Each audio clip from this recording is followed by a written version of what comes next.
看这个楼，好漂亮！这里还有几只橘猫，这种氛围好喜欢。路对面就是沱江，下去发现不好玩又回来了。这里是酒城，但是我不想喝酒，所以你俩也不要喝。看这种感觉的地方，有一种让人很安静的魔力。我放凉糕，等着吃。这个叫凉糕，有点豌豆味。不是个爱逛景点的人，就喜欢在路上走走逛逛，发现喜欢的瞬间就留念一下，遇见新奇的食物就亲自去鉴定是否美味。玩累了，坐公车的时候睡过头，下车的时候到了遥远的村庄，村来村去的探索时发现了一个码头，码头在这儿，然后这里有棵枇杷树，这个肯定倍儿酸了。看那个阿婆捡了好多，发财了。我也不知道船要开哪儿去，只觉得2块钱应该不会开太远吧。上船每个人还会发一个单肩包，这是最近的时刻表。船开到了对岸的神碧城，很安静的一个地方。沿江的一段长城刚好逛到船来接，只有鸟叫声、风声和江水声。这边的码头那里还有个停机坪呢。本来想坐这里的，但是呢，这里有几只臭咕咕，我不想招惹这种玩屎的鸟。雨都停了，这片天为什么呢？可能是阴天想通了，所以在天空留了个缺口。每天最喜欢的时刻。哦，阿婆打哈欠。第二天临行前，拉了箱子去找阿婆吃了最爱的土豆花，吃完就要走了，你懂那种感觉吗？当你看到这儿的时候，你觉得这是做什么的？挑张床，或是一条沙发，床尾有膜，可以不用脱鞋，这里可以躺着看一场剧。接下来我们去另一个场地。你可以选择不同的教室入座，重新感受老师的严厉，同学的嬉闹，选择题你全给我空着。对，这也是一部剧，这里就是只有《红楼梦》的剧场。你甚至可以从后台走进，与演员同场，跑去贾宝玉的身后，原本你的座位竟也在上演。当然，你也可以坐回去，从宝玉和黛玉第一次相遇开始。这个妹妹，我曾见过的。在不同的场景，不同的角色视角下。到贾府的落败，最终自己也陷入了剧中。二商店故事里让人意难平的志刚，包庇贪污犯，我都看见了。陆师傅，像转世而来的贾宝玉，坐在四合院中间原地转场的话剧。以后我叫你刘姥姥，疼吗？行了，叫什么都没关系。刘姥姥，她也回来了。户外剧场的演员会在正式开场前就 NPC 般出现，所以真正的开始也不是真正的。户外剧场是傍晚开演，白天的时候可以进去玩。只有《红楼梦》就是这样一个一墙一世界的地方。编辑部的那个场馆，我仍在回忆那个午后的阳光，明知道是个虚拟的布景，竟觉得它活了。餐厅竟也 cos 了学校的食堂，每个场馆仿佛都有生命。从他们的身上，你能看到时间的流动，能看到情绪的转变，能感受到曾有故事在这里发生过，好像在生长，在改变。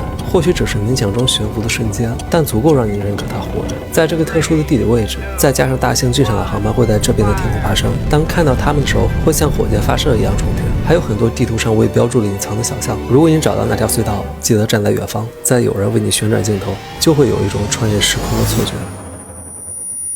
这是一条800年前的浮桥，是由很多小船担起来的。你可以选择自己的小船，水流的错觉会让坐在上面的人感到真的在行进一样，盯着远方发着呆，冥着想。这就是我感到幸福的小事。日落之后去了街边一家窗景开阔的小店，点了大碗米饭配2份小菜。前方坐一家3口，左边坐2桌约好了下班要来好好喝一杯的中年男人，感受着别人的感受，心里因此也萌生了一股暖意。这就是我感到幸福的小事。早睡，早起。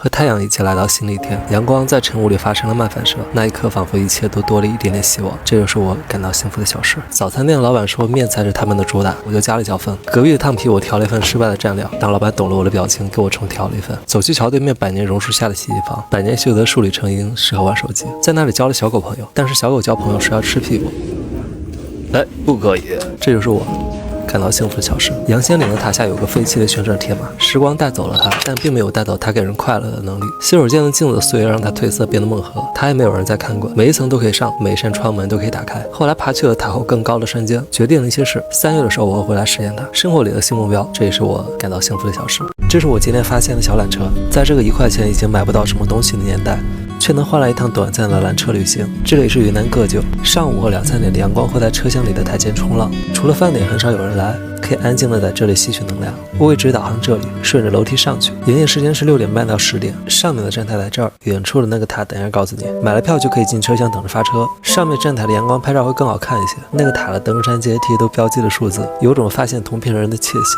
坐上山的缆车很了不起，上车要特别快。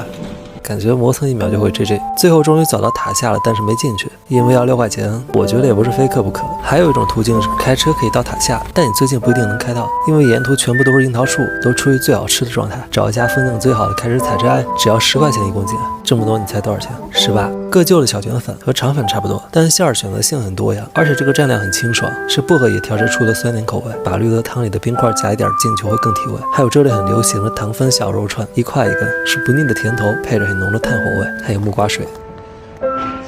这是在路上发现也很漂亮的地方，正好是在山里风口的位置，地质在这儿。各就的城市中心有一个金湖，面朝日落的方向，随波逐流，世界也没有那么多观众，不是吗？傍晚再去缆车的时候，就是另一个世界了。太阳落山就会开灯，穿过隧道的时候，有了平行世界的下降。这时再去山上站台的窗口，刚好看到日出，在伴着城市的夜景下山。虽然熟悉它的人们眼里只是平凡的路过，但这般景象终会让他们在某一刻惦记。我想念故乡的缆车了。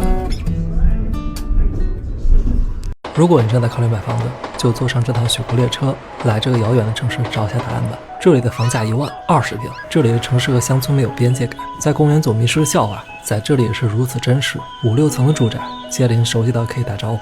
在这个季节，太阳会在4点前落下。这里就是鹤岗，一个东北偏东的城市。早上6点半，在距市中5分钟车程的北山公园山顶上，有一个陆记山阁，从山下走10分钟就可以去见证照亮城市的第一缕曙光。即便是现在寒冬临至，这里的3大早市依然是热情不减：新一早市、五指山早市、儿童公园早市。冬日美食摊没有夏季的丰富，但是揣着一份热乎乎的美食带回去给家人的期待是夏季无法比拟的。2块钱。东北地汇率很低，在这里尤其的明显。看到别人辛苦劳作的时候，不是要去比谁更累，不是为了承认别人更辛苦，而是去感受那份有在努力生活的情绪。它属于一种车的豆腐，需要几点钟起床制作的，和吃客唠着嗑做买卖的氛围，在大城市里会很不一样。每个人都在用不同的方式努力生活，但是别忘了，你也是。市场的中间贯穿了一条铁轨，每天10点钟左右，第一辆满载煤炭的火车会从这里经过。从这一刻起，热闹的早市场便接近了尾声。很多人知道鹤岗是个边境城市，是从听说可以坐船去俄罗斯吃早餐开始的。但是你知道鹤岗是个满洲皇族的发祥地吗？煤炭在这座城市走过了一段很漫长的季节。至今当人们提及鹤岗，想到的第一话题仍然是煤炭。那个时代创造了什么，留下了什么？也许在博物馆的这幅画里有你要的答案。鹤岗冬季的暖气会烧得更热一些吗？反正东北烧的已经很热了，要不然冬天吃雪糕的东北文化也不会诞生。带回家蒸的暖气，靠在窗台晒的暖阳吃的雪糕，这是一种独属于在这里才能体验的糖品。这里有4手连弹的炒冷面，有用劲道的朝鲜面条做的香辣面。鹤岗小串主打着加糖板肥瘦和3分熟的肉串，桌上有葱头文化，还有属于东北人自己的茶餐厅饺子店。以前最烦吃饺子，但在这里却吃得特别香。饺子店是24小时开门，但是离开东北的话，啥也不是。这就是全国房价最低的城市，这里会有你要的答案吗？